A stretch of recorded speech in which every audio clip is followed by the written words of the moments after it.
இன்றைக்கி பார்க்க போகிறது டிஸானர்ட். இது வந்து ஒரு ஸ்டெல்த் ஆக்ஷன் கேம். இந்த ஒரு கேம் வந்து அக்டோபர் 9, 2012 அப்போ PlayStation 3க்கு ரிலீஸ் பண்ணியிருக்காங்க. அன்வால்ங்கிற ஒரு ஃபிக்ஷனல் சிட்டியில் தான் இந்த ஒரு கேம் நடக்கிற மாதிரி இருக்கும். அஸ் எ பிளேயராக பார்த்தீங்கன்னா கார்வோ அட்னோவா நம்ம ப்ளே பண்ண போகிறோம். நம்ம வந்து எம்பரஸோட ஃபார்மர் பாடி கார்டாக இருப்போம்.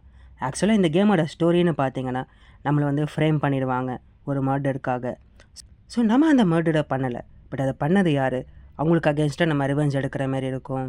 ஆக்சுவலாக இந்த ஒரு கேமுடைய யூனிக் ஆர்ட் ஸ்டைல்னு பார்க்குறப்ப 19th சென்ச்சுரியோட லண்டனை இன்ஸ்பயர் பண்ணி தான் இந்த கேமை டிசைன் பண்ணியிருக்காங்க. ஃபுல் அண்ட் ஃபுல் இந்த ஒரு கேம் பார்த்தீங்கன்னா ஆக்ஷன் மட்டும் இல்லாமல் ஸ்டெல்த் பேஸ்டு கேமாக இருக்கும். நம்மளுக்கு பார்த்தீங்கன்னா ஒரு விதமான சூப்பர் நேச்சுரல் பவர் இருக்கும். அதாவது நம்மளால் டெலிபோர்ட்டேஷன் பண்ண முடியும். இது வந்து ஒரு open world game. So as a பிளேயராக பார்த்தீங்கன்னா டன்வேர்ல்ட் ஃபுல்லாகவே நம்மளால் எக்ஸ்ப்ளோர் பண்ண முடியும். மெயின் மிஷின் இல்லாமல் சில சைட் மிஷின்ஸும் பார்த்தீங்கன்னா நம்ம கம்ப்ளீட் பண்ணுற மாரி இருக்கும். சர்டன் டைமுக்கு அப்புறமா நம்ம எடுக்கிற சாய்ஸை பேஸ் பண்ணி கேமோட ஸ்டோரி வந்து மூவ் ஆகும். கேமோட வாய்ஸ் ஆக்டர்னு பார்க்குறப்ப சூசன் சாரண்டன் வந்து கிரானி ரேக்காவும், கேரி ஃபிஷர் வந்து அவுட்சைடராகவும், பிராட் டோரிஃப் வந்து பீரோ ஜாப்ளினாவும் வாய்ஸ் கொடுத்துருக்காங்க. இந்த கேமோட சவுண்ட் ட்ராக் கம்போஸ் பண்ணதுன்னு பார்த்தீங்கன்னா டேனியல் இசட். இந்த கேமோட டிஎல்சியில் பார்க்குறப்ப ஒரு சில நியூ மிஷின் ப்ளஸ் ஒரு சேலஞ்சிங் மோட், அது இல்லாமல் சில அடிஷனலான நியூ வெப்பன் அண்ட் எபிலிட்டி வந்து கொடுத்துருக்காங்க.